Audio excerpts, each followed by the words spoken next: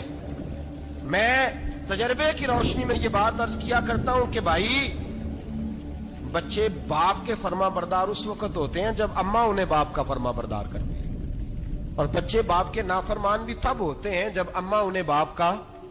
میں نے اپنے کانوں سے سنا ایک دفعہ ایک بچہ اپنے باپ سے کہہ رہا ہے آپ نے تو ساری زندگی باہر گزار دی، پیسے کمانا کون سا مشکل کام ہے، دکھ سکھ تو سارے اماں نے برداشت کیے، سکولوں میں وہ جاتی تھی، فلانا کام وہ کرتی تھی، فلانا کام.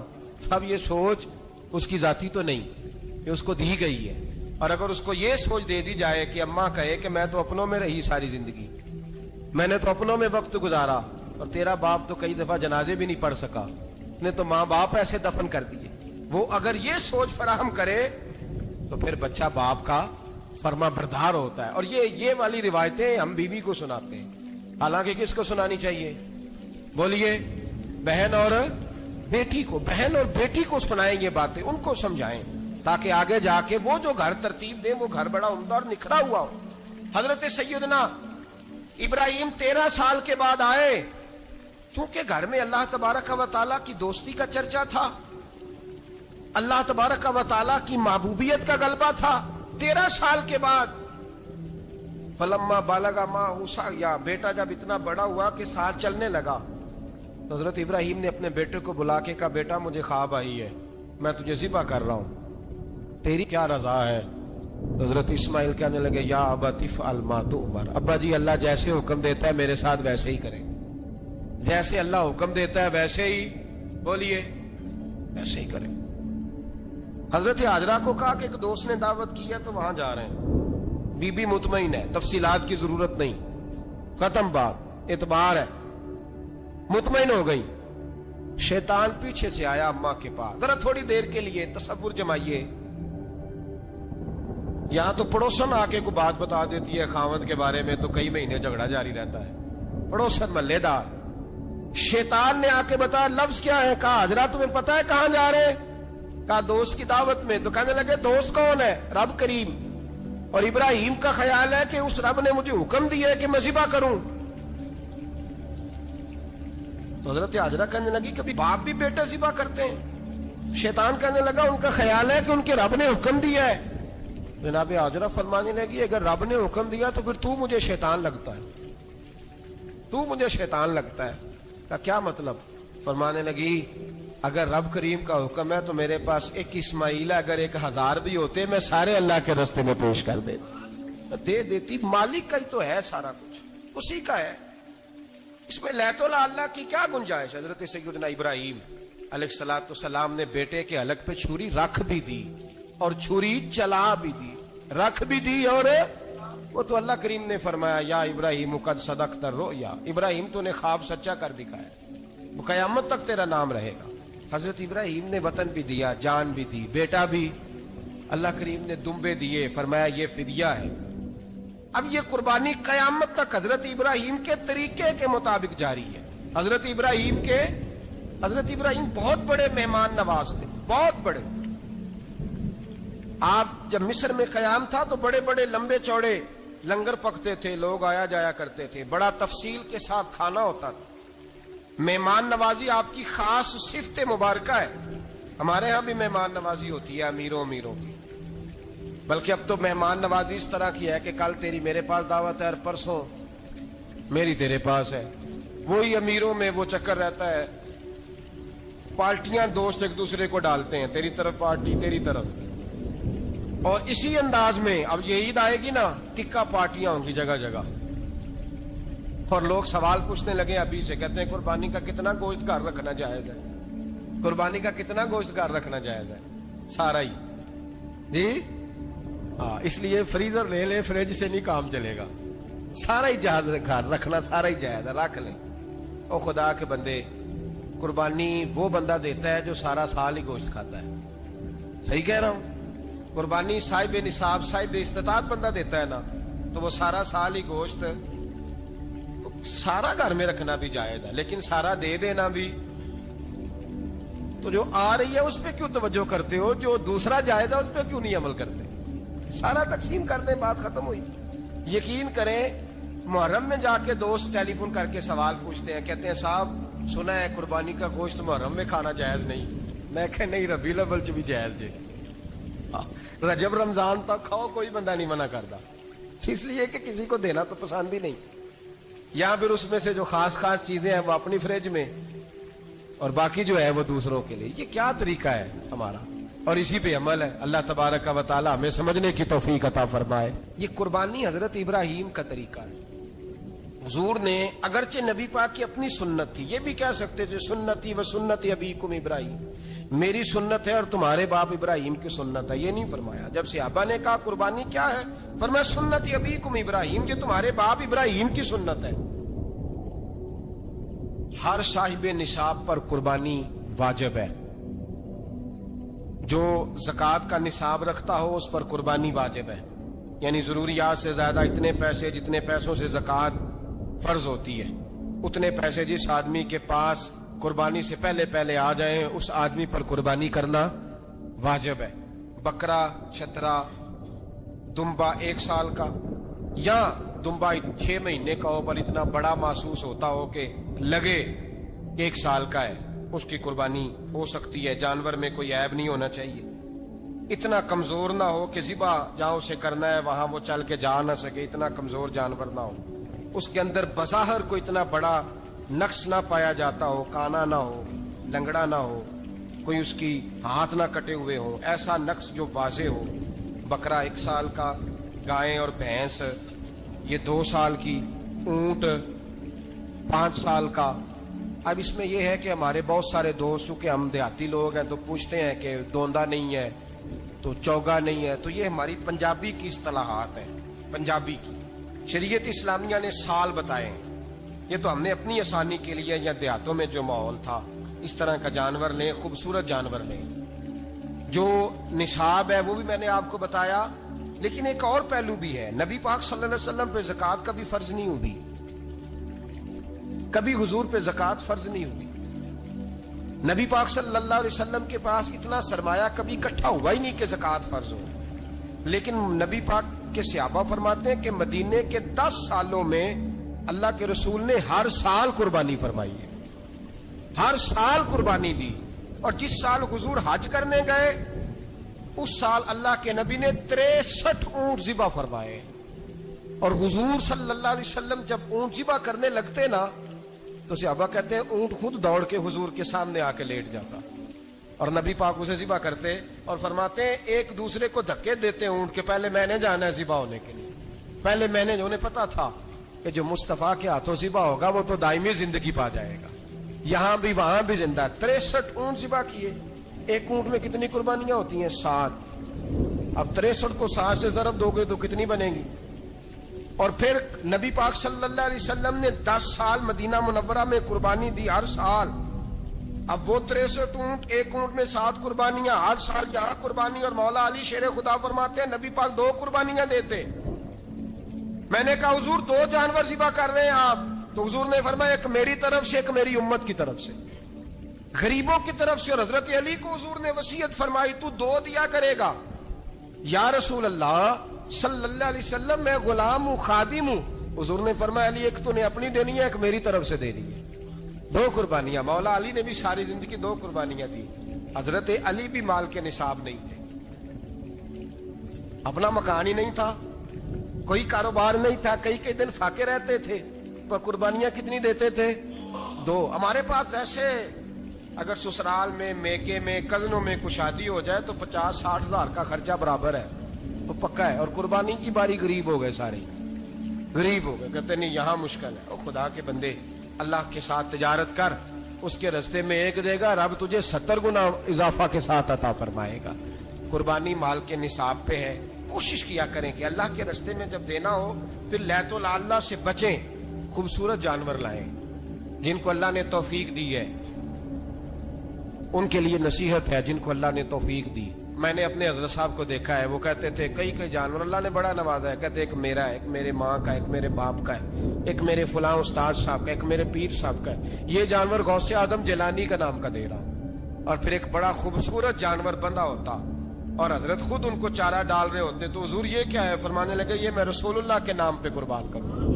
یہ نبی پاک کے نام پر قربان کیا جائے گا. جن کو اللہ نے حیثیت دی ہے وہ کوشش کریں اپنے محبوب کی طرف سے بھی قربانی کریں. نبی پاک کے نام کی قربانی دے, خوبصورت سا جانور پیارا, پھر اس کی خدمت ہو, پھر اس کی قربانی دی جائے اور نبی پاک کے نام پر قربانی دی جائے. حضور نے خود وصیت فرمائی حضرت ابو بکر صدیق کو, قربانی بڑا حسین عمل ہے. اور میرے نبی پاک صلی اللہ علیہ وسلم نے ناراضگی بھی فرمائی, ذرا خوگر حمد سے تھوڑا سا گلا بھی سن لے.